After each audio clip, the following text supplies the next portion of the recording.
With the completion of the new paper mill, demand for new housing in Paradise Bay has shot through the roof. And with the types of jobs that have been created, workers are looking for a very specific type of housing stock: single-family homes. You see, the jobs at the mill pay well enough that an employee can afford to buy a home and support their entire family on a single income, at least theoretically.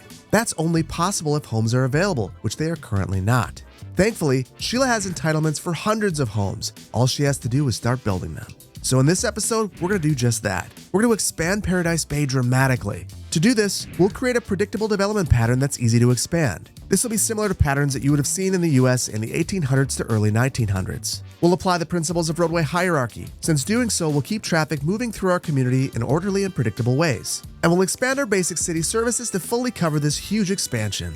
And at the end, we'll have a city that's more than 2 times its current size. And if you're excited to see Paradise Bay grow, hit the like button. And if you'd rather head back to Bend, hit the like button for that too, and let me know how you feel down in the comments. Or leave an emoji letting me know what kind of build you'd like to see in the future for the sake of engagement. And without any further ado, let's jump right in.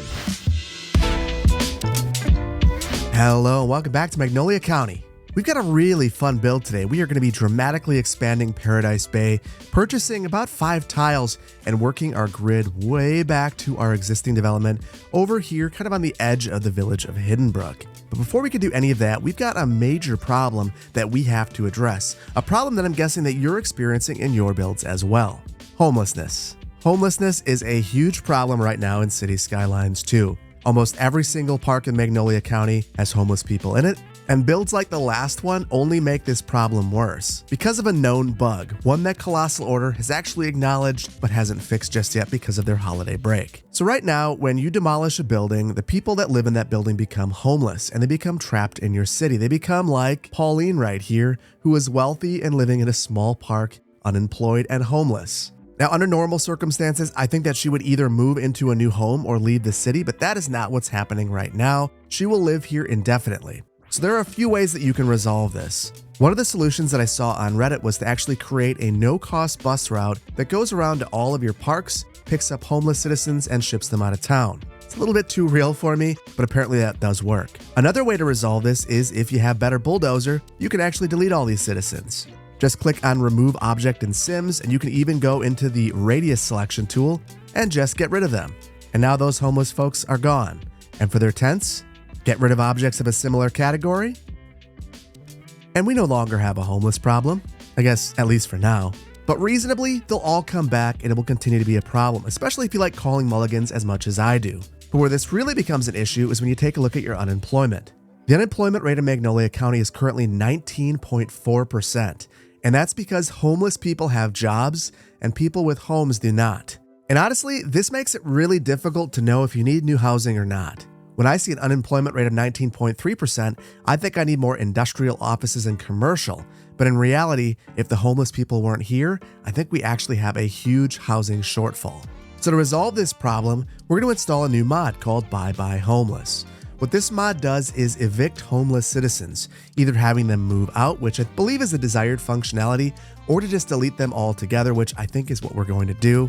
And in my mind, this mod is a lot like Signature Fix, a mod that we used to have in the build that fixed the signature buildings. This is a bug fixing mod that I'm guessing that we'll be able to remove once the next update to the game comes out. So I'll enable this mod and load back in, and we'll see what this does to our homeless population.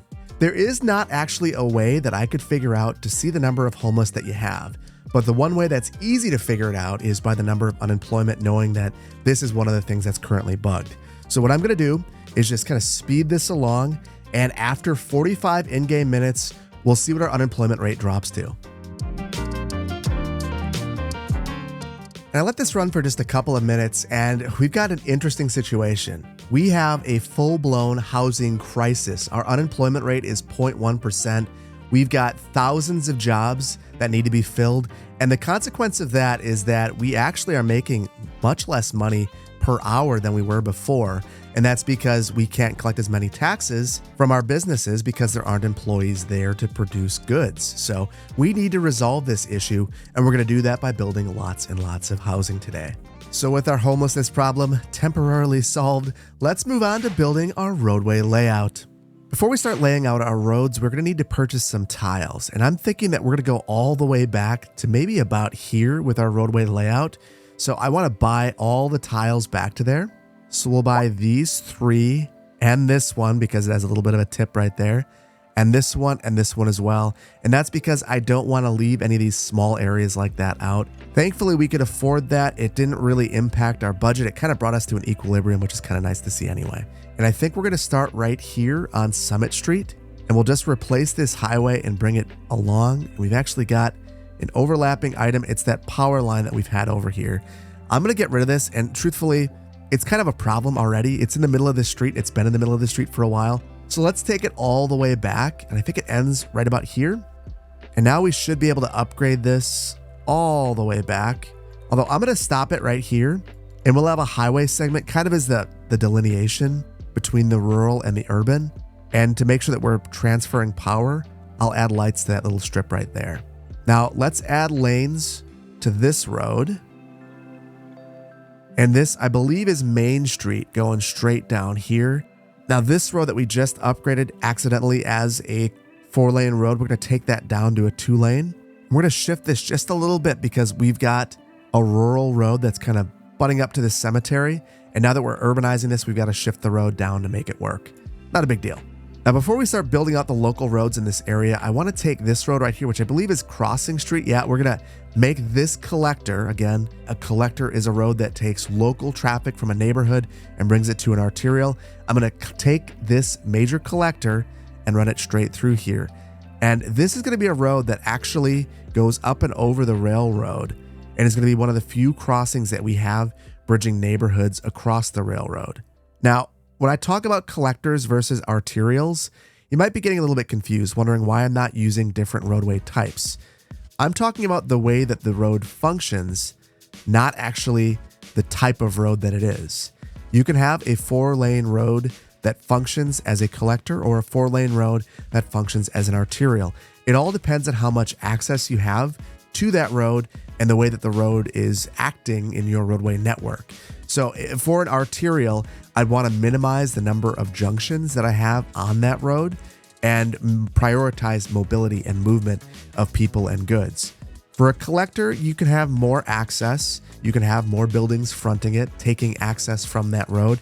And for a local street like this one right here, you can definitely have as much access as you want on that road. Now, to that end, you could use a 2-lane road and use it as an arterial or collector as well.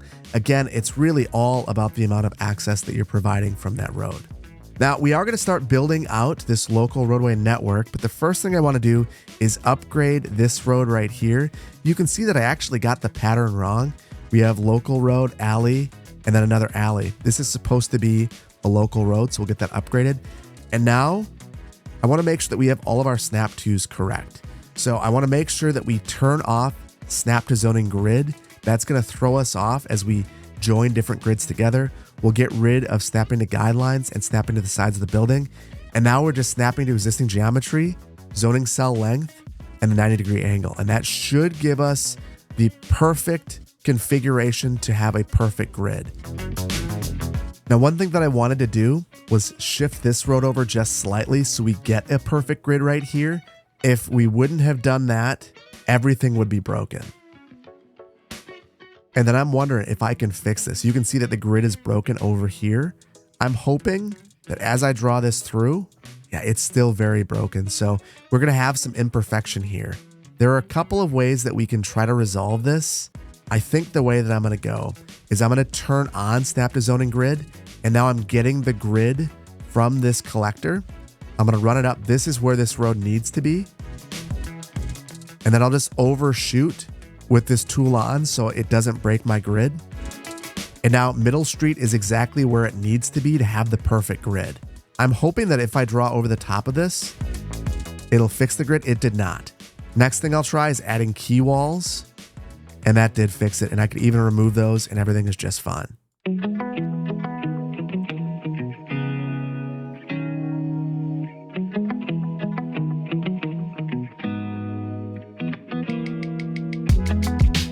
Okay, and now that we have that in place, let's go ahead and add our alleyways. And this should be fairly simple. I'm just trying to get 5 units up and that'll perfectly center this.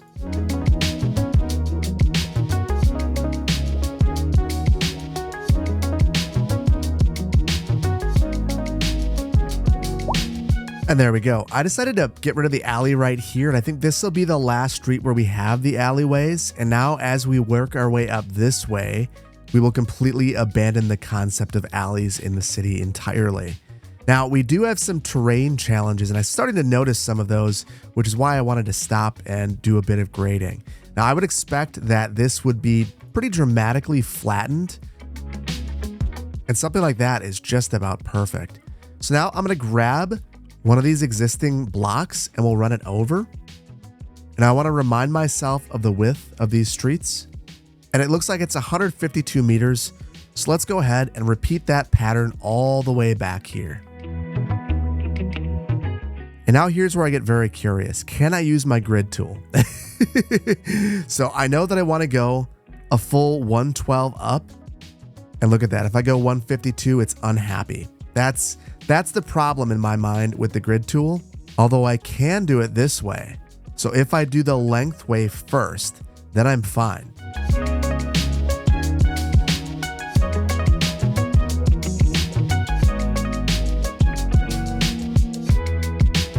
You know, and that was actually fairly simple, and the grid is 100% perfect, so I'm really happy with the way that this has turned out. Now, before we do anything further, what I want to do is have a road that basically follows the side of the train tracks. And I want to see, we're going to try something. I want to try to parallel this on both sides. So what we're going to do is turn off all of our snap twos. We'll use our continuous tool. We'll throw on our toggle parallel mode. And I want the offset. I really think 13 is the offset that I need, and it's not going to let me do that. So the other option, because I want a full setback here, is we'll do 6, and I'm going to try to actually snap to existing geometry, and we'll snap to the train tracks, and I'm just going to follow it in both directions.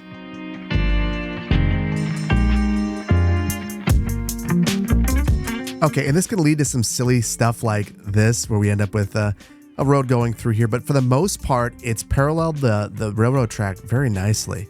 So now we just have to do a little bit of cleanup and make some decisions. In some cases though, Butler Street here looks pretty deformed.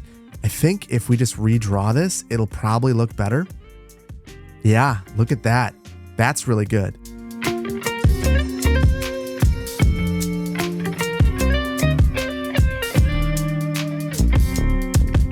And there we go. This is by no means finished, but I do think that it's a nice start to what will be a very urban grid somewhere down the line.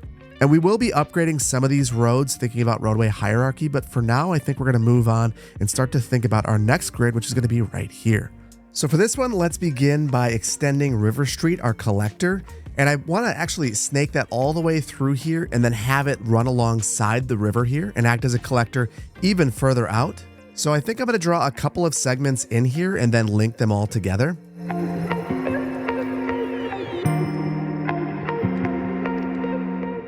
And what I've tried to do with this road is respect the topography and leave enough space in between the road and the water that we could potentially build a building in the future.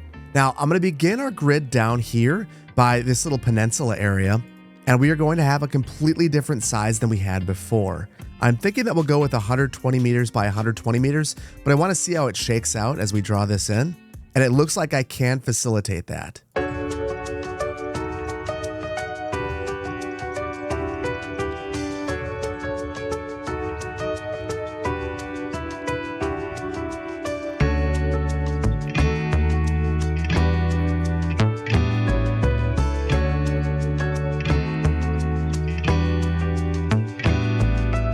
And there we go. I've tried to reroute this grid around a bit. We're going to change this area once we add that bridge right here. So I'm not going to focus on this all that much. What I want to focus on now is actually extending this road up this way. So for that, I'm going to start out with just my 90-degree angle and snap to existing guidelines on. Then I'm going to turn snap to existing geometry off so that we can just freely follow the river.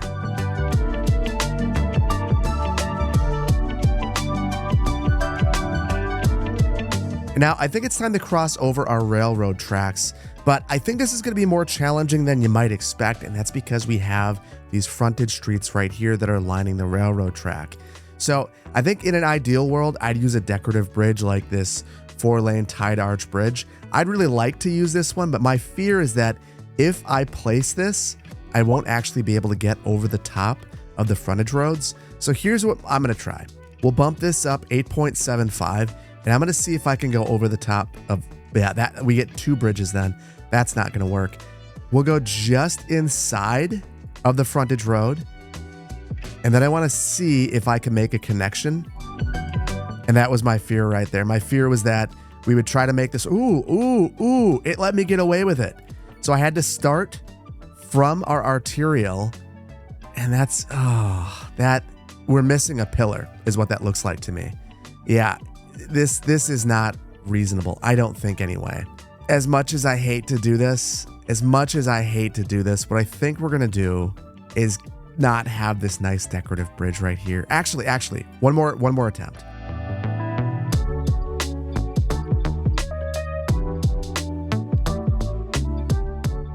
You know, I don't know that I love this, but I like this. So I think we're going to roll with it.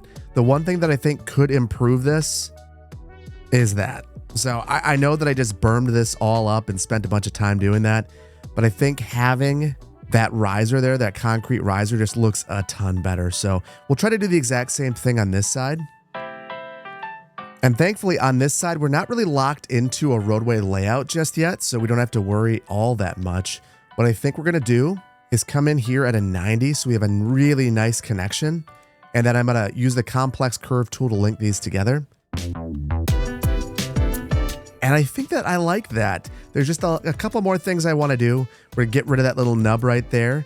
We're going to add a really fantastic roundabout right here. Rename this back to River Street.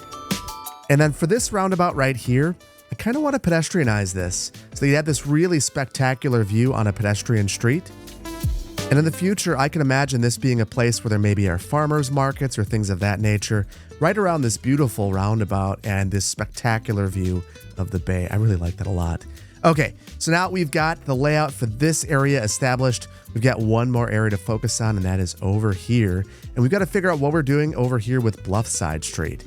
First of all, before we can do any of that though, we've got this hill right here that we kind of just carved into and have done nothing else with.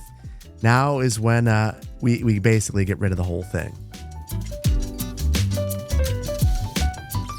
You know, and I had a couple of ideas on how to deal with that, but I decided to just grab a gigantic brush size and use our soften terrain tool to make it feel like we're just pushing the dirt around to flatten this area out. I think it turned out okay. Now I'm going to grab Bluffside Street, and we'll use our continuous tool with our 1/2 unit parallel mode, and I'm just going to parallel this around the same grade that we have been. Now, I don't know if you've ever seen a road like this, but I want this to end right before we get to the rural area. So we're going to neck down to a bidirectional road. And right as we're about to connect up, there's going to be a tree in the way. And that is going to be the signifier of the rural area starting right here. And we never got that connection because this is still not in the city.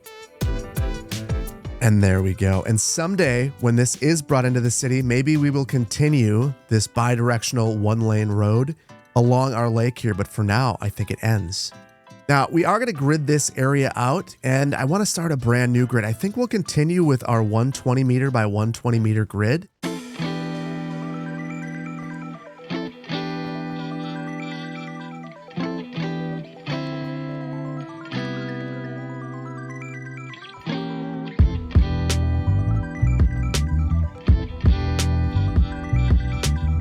I decided to call a little bit of a mulligan right here. We are going to reorient this major arterial and have it turn into a collector over here. And the way that we're going to do that is have it meet up right here with our major arterial at a 90, and then we'll send it all the way back to Bluffside.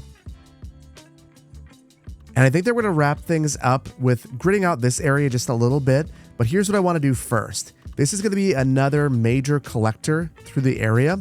So let's upgrade this.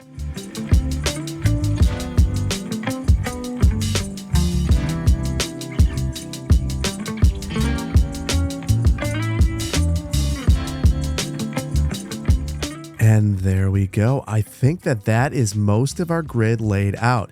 Now, here's the thing. We're going to let the trees grow like we always have. So for all of these major arterials and collectors, we're going to upgrade those right away to have trees in the median. It's kind of the aesthetic of this entire community. And now for the sake of street naming, we're going to extend a couple of these streets. And by a couple, I mean all of them, so that we get different street names for all of these streets. And there's one final thing that I want to do, and that is when I look at this, I wonder why we don't just move this street over to have this make a little bit more sense. So I think we will do that, and it'll even fix the way that the roundabout looks. And all we've got to do is do that. And oh, that's bad too. Okay, that is considerably better. I like that a ton more. I think we may also add in one more local street crossing across the railroad tracks somewhere in the middle. I could see the roundabout as being that spot. And there we go. I think we'll go with something like that. And that offers quite a bit of connectivity through here. And honestly, I think it's a fairly interesting yet urban layout for a street network, which I really like. So with our roadway layout in place, let's move on to building our city services. Before we start placing any of our new city services, I do want to go through and create districts. And the main reason for that is I want to take all of our city services here and limit them to the districts so that we are serving Paradise Bay only. So to begin, I want to take our big Paradise Bay district and shrink it down. This will be downtown.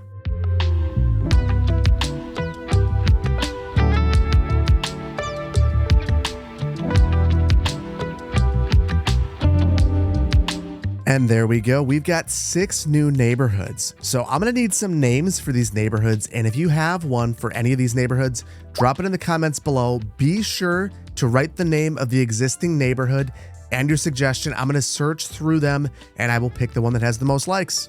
And now that we have that, let's go through all of our existing city services and assign them to all these neighborhoods. And then we'll see how our service coverage is.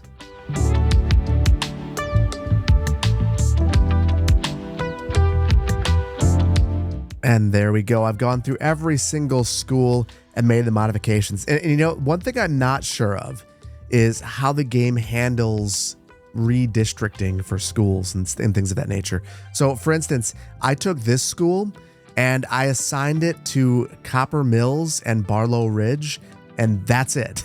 And right now it's still full. So I'm guessing we have to wait for all the students to make their way through the education system for this to shake out. So we won't know immediately, but for things like fire, I'm guessing we will see more of an adjustment right away. And that's why we have no vehicles in use. So I've done that for fire. I've done that for police. I've also done that for our post office. So everything should be local at this point. So one thing that we did in the previous episode is we replaced all the elementary schools, and we had a capacity of 1,500 students before. And now we currently have a capacity of, I believe, 1,200. And that's because we have 3 of these small elementary schools now. So at a bare minimum, we need at least 1 more. Although reasonably, I think we're going to probably add 2 more at least. And then for our high school, we are completely fine. So I'm not going to worry about that. So like I mentioned, this elementary school covers this neighborhood and this one.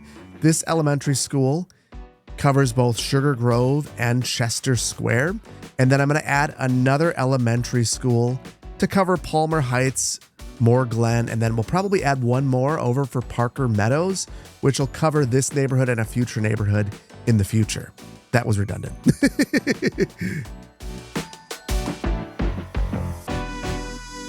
Now, for this elementary school, we're going to need to set the operating districts. You can see it filled up immediately. This one is, again, Palmer Heights and Moore Glen. This elementary school, wow, it is full as well. Parker Meadows. And that makes me wonder, just like in general, what our elementary school capacity is looking like. And we're way below where we need to be regionally. So hopefully this will at least cover us here in Paradise Bay. And I think I'm going to hold off on adding the gymnasiums, and we'll just see how this works. The one thing I do want to add is a small parking lot, because these don't have any parking. And I just think that reasonably, the teachers are going to need a place to park. They're not all going to take public transit, especially since we don't have any, and we're not going to add any in this episode just yet. That's coming very soon.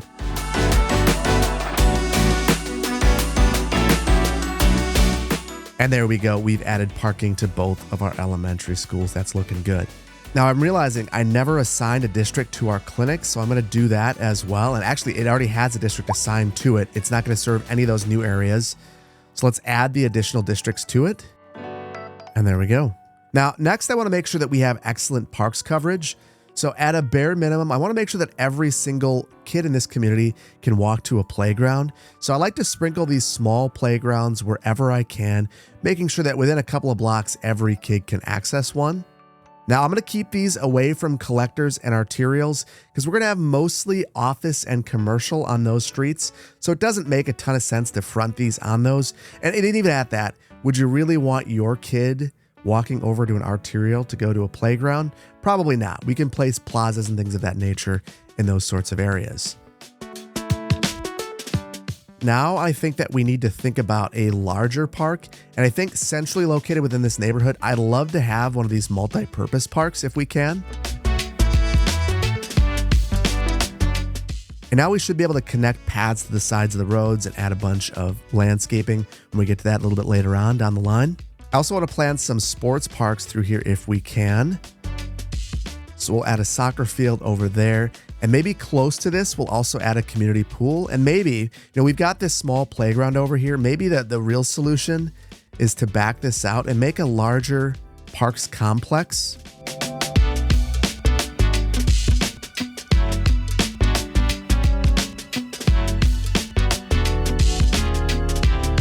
And there we go. It's simple, but I like it a lot. Now, reasonably, we are probably fine with the number of parks that we have, but I kind of want to do something a little bit more grand around the waterfront right here. So let's see if we can work in some of these new parks and do something really special. Now, we've got this passage park, and I am curious to know, oh, look at that. That is the perfect depth. And maybe what we'll do here is sever this road and replace it with this park. And the only problem here is the park leveled things out, which I was not anticipating, and it looks pretty bad. So let's call a little bit of a mulligan right here on the road, height of realism. And we'll slope up to this from the road.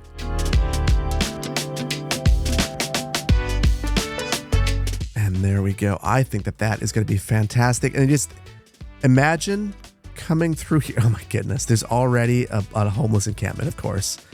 I will get rid of some of these trees so we can capitalize on the views from the park. And I'm wondering if we could grab another park like this to kind of round things out. It says that it's in the water.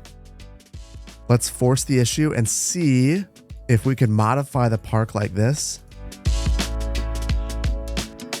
to make it really fit into this area. I think I really like what's happened here with this. We're freestyling a little bit, and I like the outcome.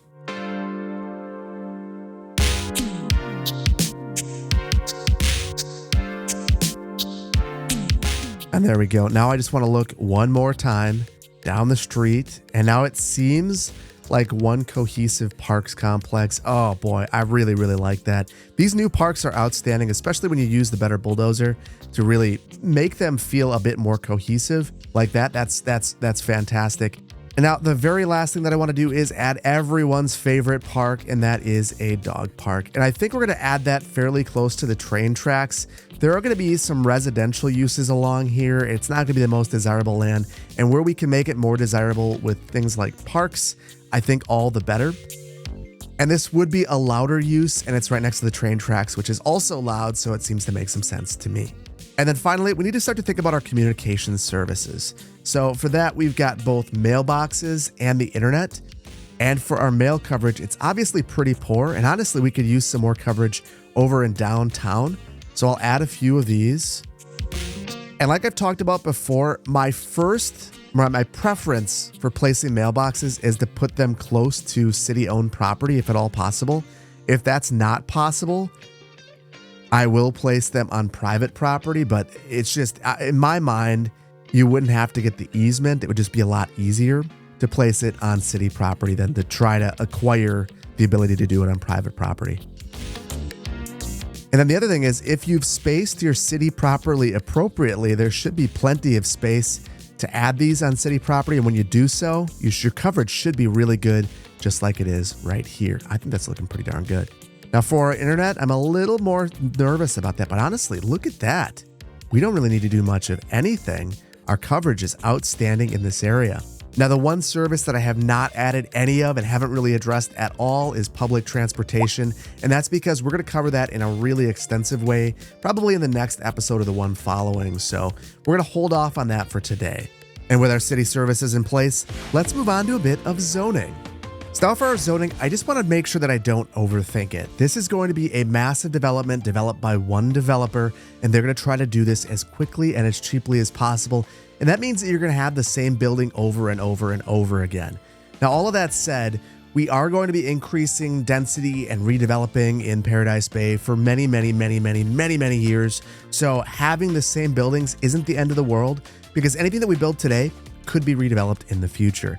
So I'm going to begin with some of the easier sites, and that is some of our low-density residential. And I want to go with this North American low-density waterfront housing that we've been using already, and we're just going to continue that pattern of using this all the way through here. Now, I want to make sure that we're fronting the correct streets, so I'm going to go through and try to make sure, I guess particularly in these areas, that we're actually fronting the main streets and not the side streets, and that we're also not facing the alleyways.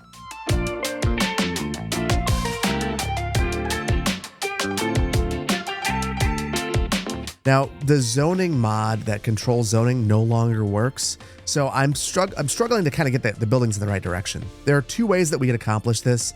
I could either kind of play some whack-a-mole. You can see which way the buildings are going to face based upon the little opening at the front, so you can see that this building is going to face Lilac Lane, the alleyway. That's not what I want.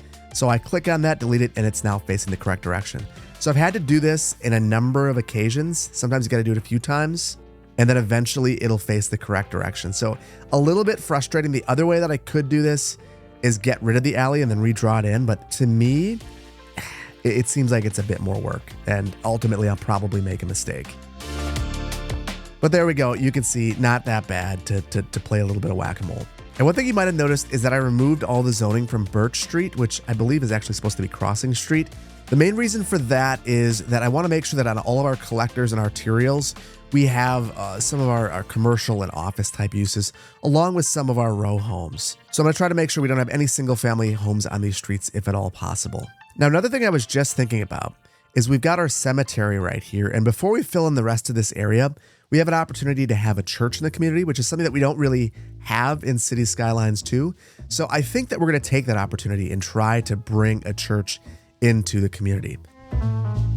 So you can imagine that a church would have a lot of parking associated with it, potentially in a small town anyway. And those parking lots actually fit in pretty exceptionally right here. So I think we're going to use Move It to move them closer together. And I may even bump this a bit further back and maybe add a playground behind the church.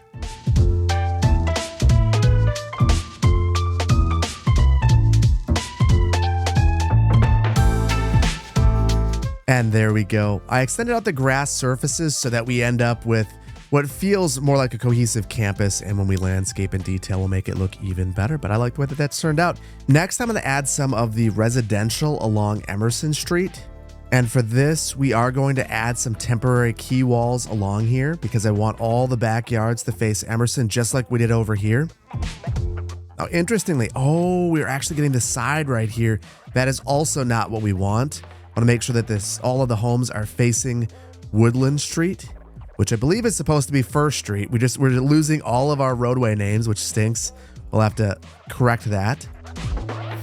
And then finally, the last of our kind of challenging streets around this area with all the alleyways are going to be right here. And you can just see that we're just kind of all over the place, and the key walls can help us clean all of this up.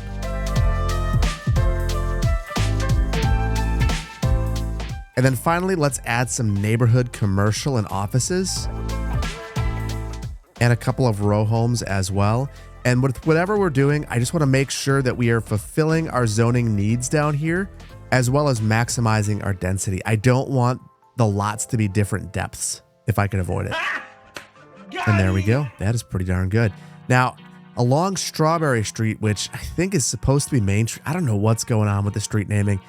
You can see it looks like we're actually taking this. It's going all the way through. I've got to fix this one. This is going to drive me crazy. I think if I sever this will turn into Main Street, and then maybe I can just re-extend this through. And that does fix it. This is Strawberry now, and Main goes all the way through. Very good. I don't know why we don't have trees here, though. I thought I added those as well. I think I'm losing my mind. Very good. Now, I want all of the buildings fronting Main Street that are going to be on here, and I don't want to add any buildings behind the cemetery. I want that to, again, kind of feel like it's its own thing. So, with that in mind, we'll continue our pattern that we had over here. And you know, Vermont Street, I had this curving in. First of all, that looks terrible. And secondly, it gets pretty narrow right here. So I'm going to call a mulligan on this whole thought. And we'll do something like that. And that will give me the opportunity to just extend our existing uses down a little bit further. Now, I want to continue, like I mentioned, I want to have all of our uses facing Main Street. And what that means to me is I've again got to really control these zoning districts. So I'm going to block all zoning temporarily on all streets besides Main.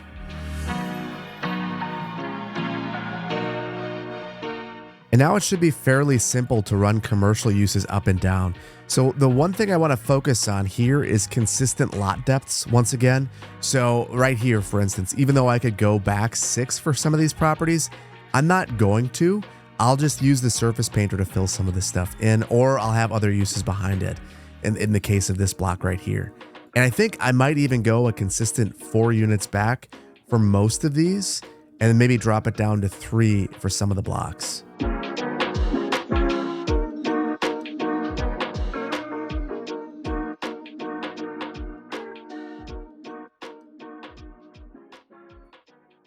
And there we go. That looks pretty darn good. And you can see that now we have this strong business corridor all the way through here. And now we can clear out some of the zoning restrictions that we've added here. And because we were patient and let these buildings fill in, we shouldn't lose any of them, which is great. Also, we have Plop the growable, so I guess we wouldn't lose any anyway.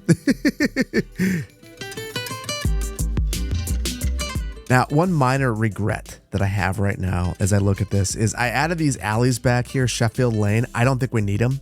I think it's not actually adding, it's actually making this area a bit more confusing. So I'll get rid of those and extend our blocks a bit further. And instead of that, maybe I add a path to clean up our zoning a bit. Now, I just had an idea. I think I'm going to switch the building style as we leave a neighborhood. And I'm curious to see how that's going to feel. But I'm thinking that this is a way that maybe Sheila could make it feel like there's a bit more diversity here, even though this is all being developed by one developer. So with that in mind, we're not going to go left of Underhill at all just yet.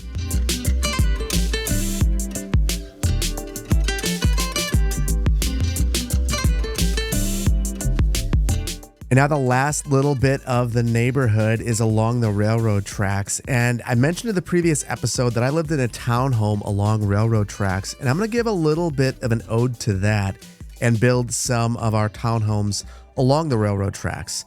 But I've got this idea. I want to add parking behind the townhomes.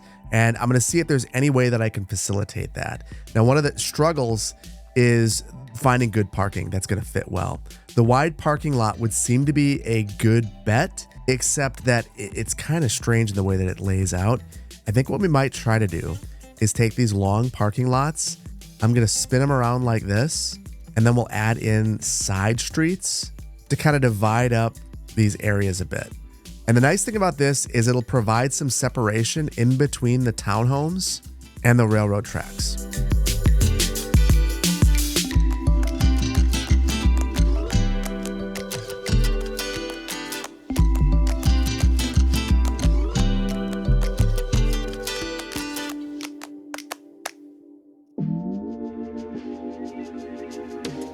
And honestly, for better or for worse, this feels like home to me. So there we go. I also added one low rent housing unit right here, thinking that it's right along the railroad track. It's not a very desirable piece of property that would likely be something you might see developed in this area. Now, one thing that I've been staring at just this, as I watch this build out is that the bridge is not straight, and this is going to drive me absolutely bonkers. So I'm going to try to fix it using the replace tool. Oh, I don't know if you guys see it, but the road's actually off. That's the road is the problem too. So because I used a road with a median, and I line it up with this bridge, things are not lining up correctly. So I'm going to need to finesse this a little bit. Hopefully it's easy enough. It seems like it's going to be fine. Yeah, not too bad. Glad we did that now though before things zone in. Now with that, Palmer Heights is basically filled in. So I'm going to move on to Barlow Ridge. And this is going to be very similar to this other neighborhood. The main difference is that we're going to switch to a different housing type. So again, along River Street, our major collector coming through here, we'll have our commercial and our office.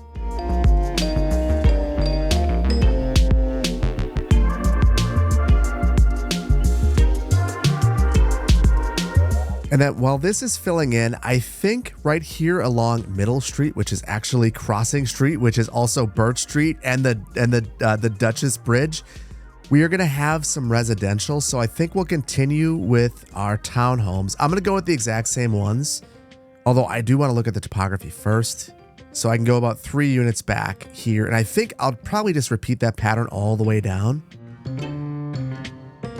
You might have noticed I'm not doing anything right here. I think that we are going to have an episode where we focus on the waterfront and redo the beaches using some of Sully's assets. I kind of just do more of a larger park in general with the entire waterfront. So we're not going to really detail or do a lot with that right now. Part of it is I don't have decals actually in my mod set right now. And the other part is I think that we need to really give that some thought and time. Now, for the rest of the zoning in this area, I think that we'll go with North American low density.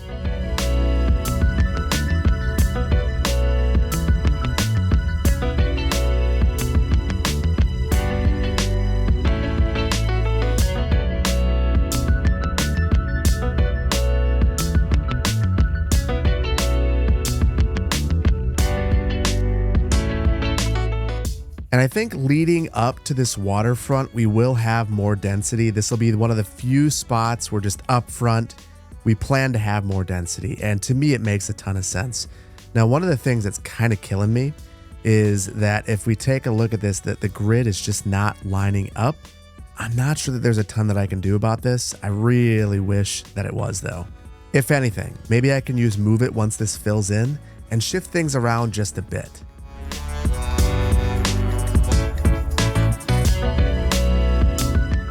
And there we go. I use Move It to shift things around. And while it's not my ideal solution, I do like that. And this is probably one of my favorite places in all of Paradise Bay right now. You could come down that street and get that. I feel like we've got to link something at this end. And truthfully, I think it's the dog park.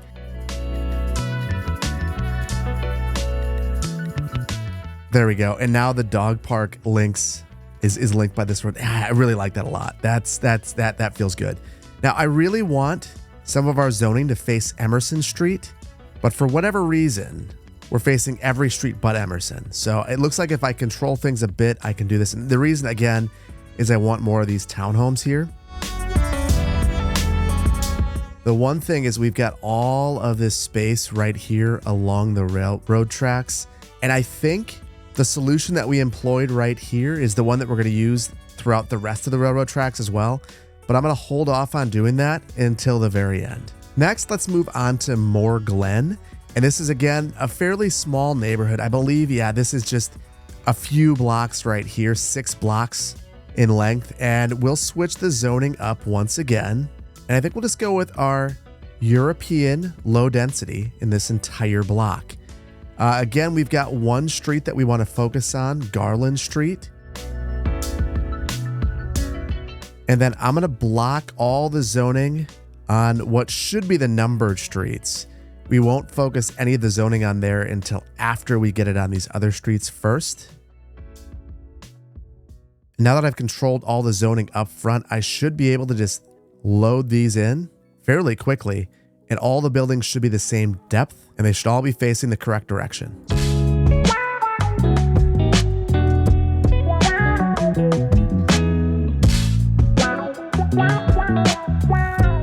Now, I am going to leave this entire lot open for future school upgrades. And then right here, I think we'll probably have some zoning facing Sunset. I'm going to leave a little bit of a gap though. and do something like that, which will provide a bit of separation in between this row of homes and these homes over here. Now, the last thing we need to do in this block is Garland Street.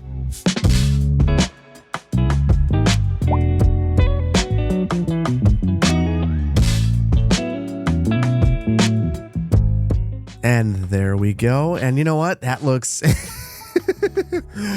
that looks very tract home, but that is what we're going for in this area. And boy, oh boy, it's delivering. Now, next we have Parker Meadows, and I think the obvious choice for zoning in this area would be some of our beachfront European properties. But they are really, really tropical looking, so I think we're going to avoid those basically in the entire build of Magnolia County. So instead of using that, what I think we're going to do is repeat our beachfront North American properties. Now, I think that those don't look particularly beachy, and they'll really fit nicely back here.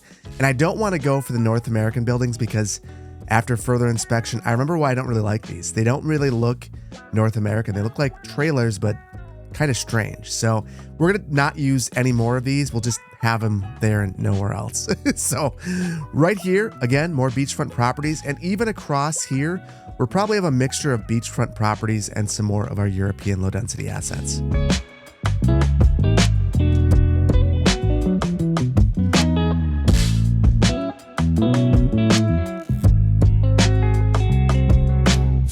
That is looking pretty darn good. And we've got that one final neighborhood to fill in.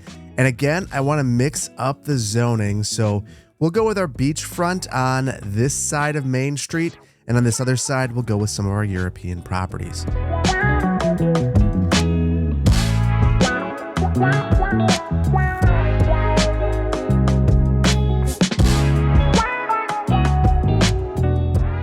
There we go. This is filled in really nicely, and I like the way that it looks. You can tell that I've definitely chosen my spots, though, and very deliberately chosen how the zoning's going to fill in. So there is a bit of monotony in the way that this looks, but I think it looks very realistic. And once we add some landscaping and detailing, it's really going to look outstanding, or at least very realistic. And as buildings level up, I think it's going to start to look a lot better, and we'll start to see some of these homes change a bit. Like we're already seeing over here a couple of different homes popping in. Now, speaking of over here, we've got a lot of work to do right here with our row homes. So like I mentioned before, we're going to take this exact same pattern that we basically tested out right here, and we're going to run this along both sides of the railroad track. So we've got a bit of work to do. So let's take it on right now.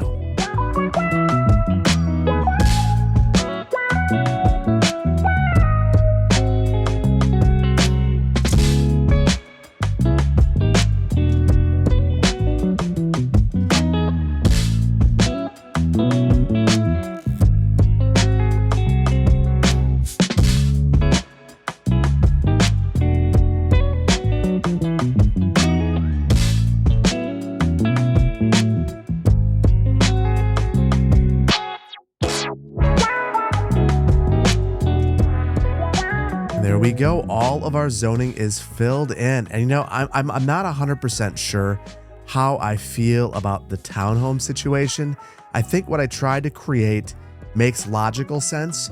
We're adding some density near the train tracks, so these are maybe a little bit more affordable. We're tucking the parking in the rear so that you can't see it from the street.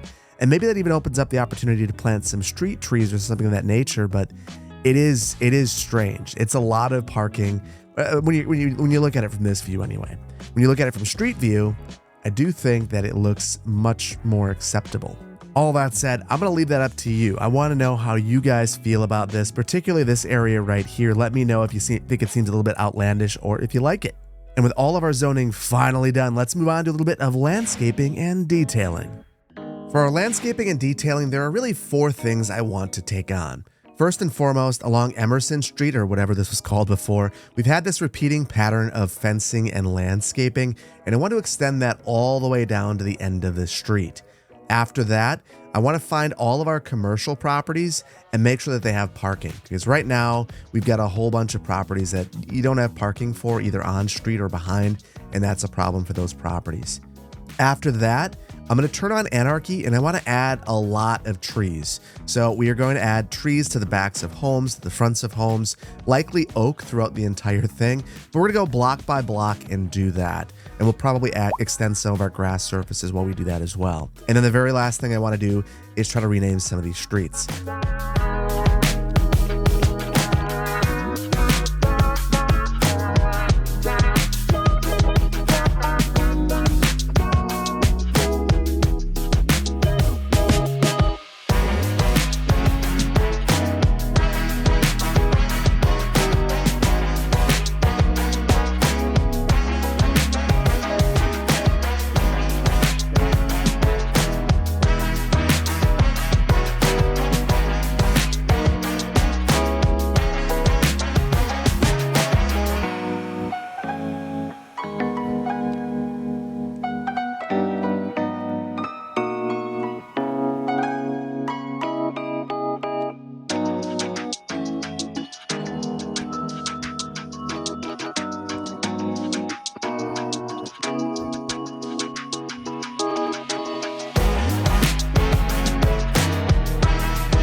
And holy cow, that was a lot of landscaping. In fact, in real time, that was about an hour and a half, but I had an absolute blast.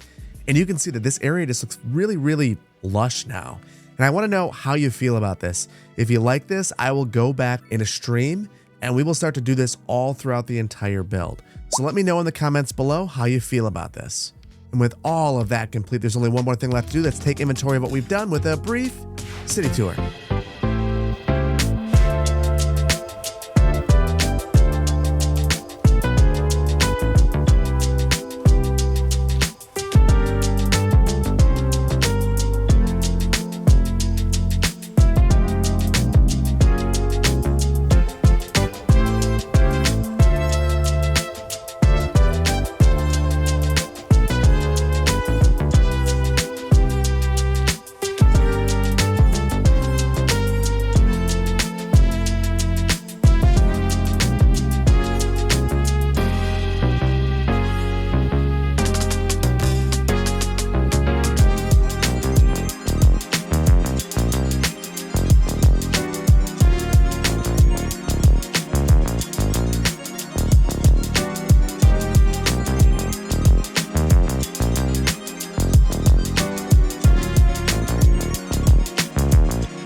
Before we wrap things up for the day, I want to make one quick fix based on your feedback, and that is right here.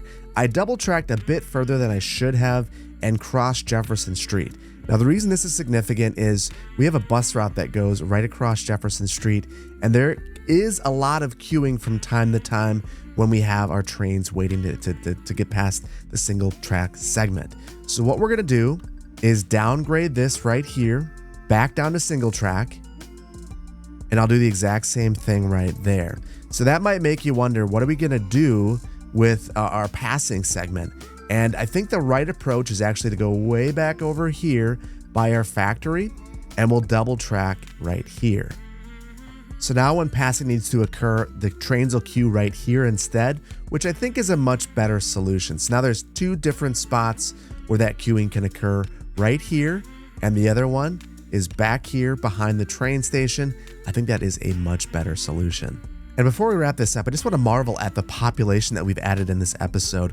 We've added over 9,000 in population, which is pretty wild. And it speaks to what is happening here in Paradise Bay. We've got a community that is really growing and will continue to grow over the next little while, quite considerably. Well, and before we leave, Editor Phil from a couple days later, and I'm realizing that I never showed you the unemployment rate at the end of this, and honestly, I'm not sure what it is. We'll take a look, and it's still 0.1%. But here's the thing. The delta in between the jobs and the number of employed has narrowed considerably. It looks like about 1,000 separates that, which is much closer than before. And I think it's much more manageable, and hopefully in the next run, we can narrow it up. But with that, I think we're going to leave it here. And I really hope that you've enjoyed this one. I've really enjoyed putting this together. If you did, please consider hitting the like button. If you're not subscribed to the channel, please consider doing so. And I want to thank you so much for your time today. It's an absolute privilege to be able to bring these videos to you. And I really appreciate your time. There's a million things that you could have been doing. You decided to hang out with me and play some City Skylines too, and I appreciate that. Thank you so much, and I'll see you in the next one. Take care. Bye-bye.